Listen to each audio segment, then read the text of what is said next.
afternoon and welcome to the Midday News. I am Olubumi Ajiboye Agbola. The federal government has stepped up its drive to crack down on oil theft in Niger Delta region as it aims to increase national production to 3 million barrels per day.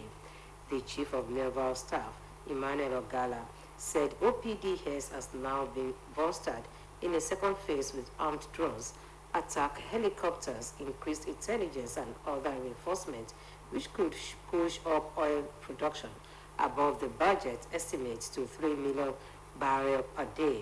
According to official figures, the federal government estimates oil output at around 2.6 million barrels per day.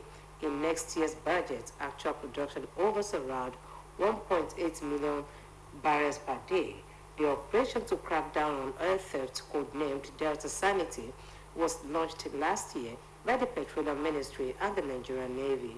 It will be recalled that the Minister of State for Petroleum on Oil, Adeleke Lukubiri, said Nigeria's average daily output was only a little above 1 million barrels per day when it came into office last August. Last month, Rivers State government donated 6 gunboats to the Navy to boost its operations against oil thefts in the region. Osun State Governor Senator Adeleke is unwavering in his commitment towards more infrastructural development and welfare policies for the people in 2025. Deputy Governor of the state, Prince Kola Adewusi, gave the assurance in Osogbo, the state capital, during the interdenominational prayer organized by the People's Democratic Party. Sonia Honorede has more.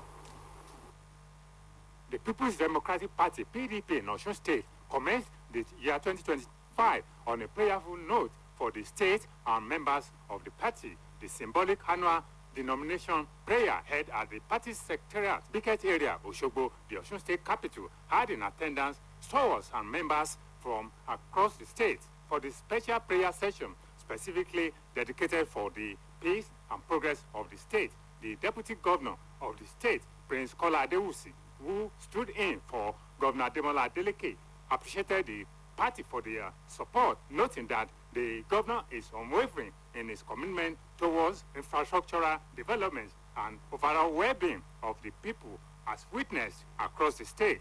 The state party chairman, Mr. Sunday PC, who equally noted that the state has recorded unprecedented achievements in all ramifications, adding that the party remains focused in delivering more dividends of democracy within the prism of justice, equity, and fairness. He therefore implored members to remain united in ensuring a victorious outcome during the forthcoming local government election in the state.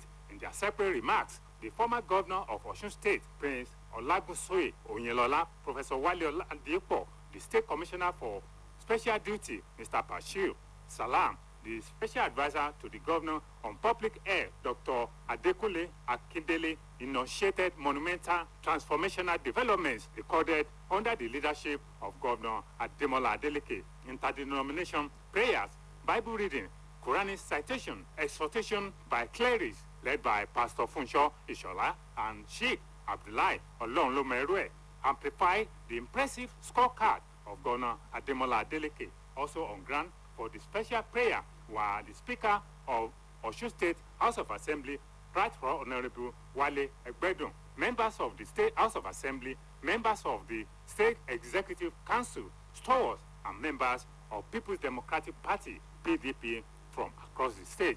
Sonia Honorede, reporting for OSBC News. The Economic and Financial Crimes Commission has terminated the appointment of 27 staff members last year for their involvement in fraudulent activities and professional misconduct. The announcement was made by the Commission's head of media and publicity, Dele Oyewale. The EFCC highlighted its commitment to a zero-tolerance policy for corruption within its operations and among its workforce. According to the statement, the dismissal was based on recommendations from the EFCC Staff Disciplinary Committee and approved by the Executive Chairman Ola Olukoyede. Oyewale stated that the officers were dismissed for various offenses bordering on fraudulent activities and misconduct, underscoring the Commission's dedication to maintaining integrity and accountability within its ranks. Olukoyede also reiterated the Commission's resolve to investigate every allegation against its staff, including a current case involving an alleged $400,000 bribe claimed by an unidentified staff member. And moving on to sports, President of the Nigeria Cricket Federation, Uyi Apata, said the board has set 6 new targets to scale up the growth of the game in the country this year. Apata said to build on the success of the previous year that the NCF has mapped out 6 areas which include improving the current facilities across the country, commercialization, as well as improving the capacity of the national teams. He further said last year was eventful for the team in the global picture as the male team beat Namibia for the first time at the African Games in Ghana, and the female team returned with a bronze, and 9 members of the team are also heading to Malaysia for the World Cup this year. Nigerian cricket recorded some unprecedented success last year, including winning bronze at the African Games in Ghana and qualifying for the 2025 ICC Women's Under-19 World Cup in Malaysia, marking the second time the country will reach a global tournament. While on the foreign scene, more than 11.5 million people are estimated to be internally displaced in Sudan, with nearly 8.8 million displaced since last April. The Director of Operations and Advocacy Division, OCHA, Edem Wosorino, said this at the United Nations, noting that the ongoing conflict escalated in December last year, with fighting intensified in multiple regions. Wosorino explained that 3 World Food Program officials were killed alongside civilians, while others were injured by artillery shelling in the Zamzam displacement camp in Blue Nile State. He said that the 2025 Sudan Humanitarian Needs and Response Plan will require a record $4.2 billion to support close to 21 million people. Also, Deputy Director General of the Food and Agriculture Organization, Beth Bechdor, said that conflict and forced displacements remain the primary drivers of the crisis, which has been worsened by restricted humanitarian access. Still on the foreign scene, at least 53 people have lost their lives in an earthquake in China's remote Tibet region. Rescue workers waded through rubble strewn across the ruins in the aftermath of the earthquake.